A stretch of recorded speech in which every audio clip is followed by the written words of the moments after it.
സംസ്ഥാനത്തെ പല സ്കോളർഷിപ്പുകളും ലഭ്യമാകുന്നില്ല സർ. അതിൽ പ്രധാനമായി BPL സ്കോളർഷിപ്പ്, വിധവകളുടെ മക്കൾക്കുള്ള പടവുകൾ സ്കോളർഷിപ്പ് ഉൾപ്പെടെ പ്രൊഫഷണൽ കോളേജ് കോഴ്സിനുൾപ്പെടെ ചേർന്ന് വലിയ ബുദ്ധിമുട്ട് അനുഭവിക്കുകയാണ്. ഈ സ്കോളർഷിപ്പ് നൽകുന്നതിനാവശ്യമായ അടിയന്തര നടപടി സർക്കാർ സ്വീകരിക്കുമോ എന്നതാണ് സർ. സാർ, ഈ ഗവൺമെൻറ് വ്യവസ്ഥാപിതമായി കൊടുക്കേണ്ട എല്ലാ സ്കോളർഷിപ്പുകളും ഒരു പ്രത്യേക പദ്ധതിയിൽ ഒരു വർഷത്തേക്ക് പ്രഖ്യാപിക്കുന്ന അങ്ങനെ പദ്ധതിയല്ലേ പറയുന്നത്. കൊടുക്കേണ്ട SC/ST സ്കോളർഷിപ്പും OEC അതുപോലെ OBC മറ്റ് ഓരോ മേഖലയിലും കൊടുക്കുന്ന സ്കോളർഷിപ്പുകൾ മുഴുവൻ കൊടുത്തു തീർക്കുക എന്നുള്ളതാണ് സമീപനം.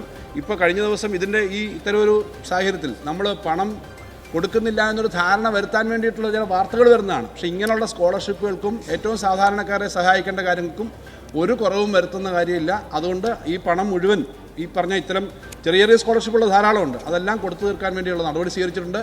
എല്ലാ സ്ഥലത്തു നിന്നും അതിനുള്ള അപേക്ഷകൾ ചിലപ്പോൾ പലപ്പോഴും സാർ 4-5 വർഷം മുമ്പുള്ള അപേക്ഷകളൊക്കെയാണ് സാർ വരുന്നത് SC/ST OBC മേഖലയിലൊക്കെ. അങ്ങനെയല്ല വരേണ്ടത്, കറണ്ടായിട്ട് അത് അയക്കണമെന്ന് ബന്ധപ്പെട്ട വകുപ്പ് തന്നെ നിർദ്ദേശം കൊടുത്തിട്ടുണ്ട്.